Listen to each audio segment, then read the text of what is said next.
Thiruvananthapuram നെയ്യാറ്റിൻകരയിൽ school van കനാലിലേക്ക് മറിഞ്ഞു. 3 വിദ്യാർത്ഥികൾക്ക് പരിക്കേറ്റു. ചൂഴൽ കിൻഡർവാലി സ്കൂളിലെ വാനാണ് മറിഞ്ഞത്.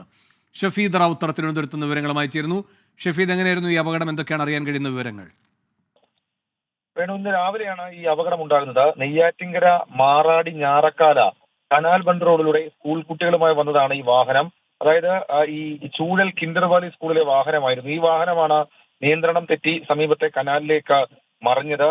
6 വിദ്യാർത്ഥികൾ ഉണ്ടായിരുന്നു ഈ അപകട സമയം വാഹനത്തിൽ. വളരെ കുഞ്ഞു കുട്ടികളായിരുന്നു ഉണ്ടായിരുന്നതിൽ 3 വിദ്യാർത്ഥികൾക്ക് പരിക്കേറ്റിട്ടുണ്ട് എന്നുള്ളതാണ് നിലവിൽ ലഭിക്കുന്ന വിവരം. ഈ 3 പേരെയും തിരുവനന്തപുരത്തെ സ്വകാര്യ ആശുപത്രിയിലേക്ക് മാറ്റിയിട്ടുണ്ട്. വാഹനത്തിന്റെ ഡ്രൈവർക്കും കാര്യമായ പരിക്കേറ്റു. അദ്ദേഹത്തിന്റെ കൈക്ക് പൊട്ടലുള്ളതായിട്ടാണ് വിവരം. കനാലിൽ വെള്ളമില്ലാത്തതിനാൽ ഇതുമായി ബന്ധപ്പെട്ട് വലിയ അപകടം ഒഴിവായി, അല്ലെങ്കിൽ അപകടത്തിന്റെ വ്യാപ്തി കൂടിയേനെ. ഏതായാലും നിലവിൽ ഇപ്പോൾ ഈ പരിക്കേറ്റവർക്ക് മറ്റ് ആരോഗ്യ പ്രശ്നങ്ങളില്ല. ചെറിയ രീതിയിലുള്ള പരിക്കേറ്റത് മാത്രമാണുള്ളത് എന്നുള്ളതാണ് നമുക്ക് ലഭിക്കുന്ന വിവരം. ഷഫീദ് റാവുത്തറാണ് തിരുവനന്തപുരത്ത് നിന്ന് വിവരങ്ങൾ നൽകിയത്.